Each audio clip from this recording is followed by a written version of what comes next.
Nuestro segundo material que vamos a utilizar va a ser paja o pasto seco. En este caso yo utilicé pasto que corté y lo dejé secar durante 4 o 5 días y lo voy a utilizar ahorita. El paso siguiente es esparcirlo muy bien, muy bien sobre toda la superficie de nuestro barro y procedemos a pisarlo.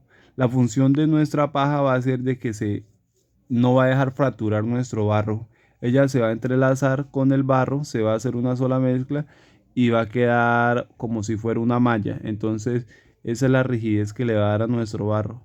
Esa es una de las partes fundamentales. También se puede usar arena, pero la paja ayuda a que se entrelace el barro bien y no se parta tan fácil. Ahora lo que hacemos es pisar muy fuerte, darle vuelta a nuestro barro con nuestros pies. Y eso lo podemos hacer dependiente del humectado que esté en nuestro barro. Para eso lo dejamos unos 3 o 4 días para que a la hora de mezclarlo sea mucho más fácil. Ya esté nuestro barro fermentado y reduce nuestro tiempo de pisarlo. Pero más sin embargo, así debemos pisarlo unos 15 o 20 minutos o incluso un poco más, de que una mezcla homogénea y ahí será el punto de poder aplicarlo.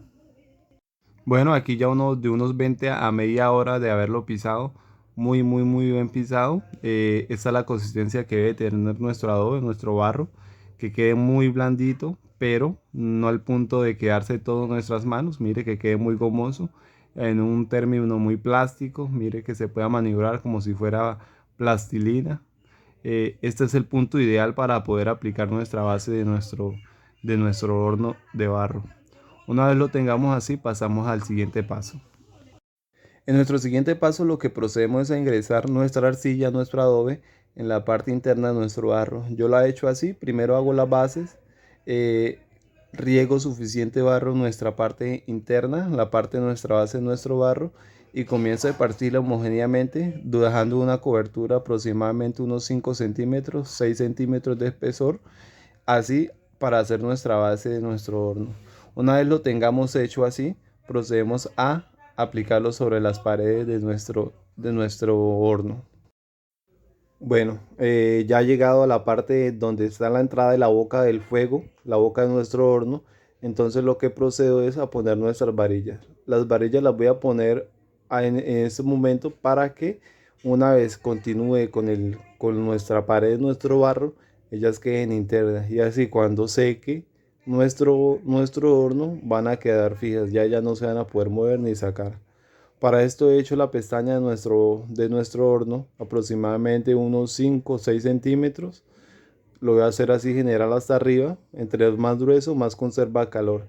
Entonces ya es su elección. Yo en este caso lo he hecho de 6 centímetros, 5 o 6 centímetros. Y es donde van a reposar nuestras varillas. Las varillas he usado varillas de un cuarto de pulgada. Y sobre ellas voy a poner una parrilla. Esta parrilla es de una nevera. Es para la parrilla es el emparrillado de una nevera. Entonces usted puede utilizar lo que tengan a la mano o simplemente la pueden dejar las cabillas. Esta parrilla es para meterle la leña abajo y cuando sea algo pequeño poder colocar nuestra carne, lo que vaya a poner, lo puedo poner ahí. Bueno, ahí continuamos con la aplicación de nuestro adobe, nuestro barro. Procedemos a aplicarlo hasta la parte superior, la parte yo creo que unos 5 centímetros sin recubrirlo, que es donde iría nuestra tapa de nuestro horno, pero llevando el nivel que venimos llevando de nuestra base, que serían 5 o 6 centímetros. Una vez lo tengamos a este nivel, prácticamente ya estará completo nuestro barro.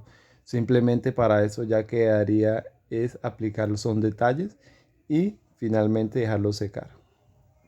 Para darle un acabado mejor, con una brocha y con agua con arcilla, procedemos a pasar por por todo nuestro barro. Lo aplicamos muy suavemente. Con esta brocha lo que hacemos es dejar una superficie totalmente lisa, todo uniforme. Con esto parece que fuera una sola pieza, no se miran los pegues de los barros, no se mira nada. Eso queda una sola pieza y lo hace ver muy, muy bonito. Y aparte de todo, tapa todos los poros que pueda tener. Una vez tengamos esto listo, ya para esto lo dejaríamos secar aproximadamente de 3 4 días. Lo dejamos secando para poder hacer el curado. El curado es muy simple, simplemente prendemos leña muy poco al tercer cuarto día, dependiente de nuestro clima. Si un clima caliente, pues puede ser a los 3 4 días, ya eso va sucediendo. Cuando tengamos nuestro horno en ese punto de secado, procedemos a prender fuego, muy poco fuego en la parte interior de nuestro horno, muy controlado, aproximadamente una media hora. Lo dejamos apagar y al siguiente día volvemos a prender el fuego aproximadamente una hora. Y ya con eso concluiría nuestro proceso de elaboración de nuestro horno.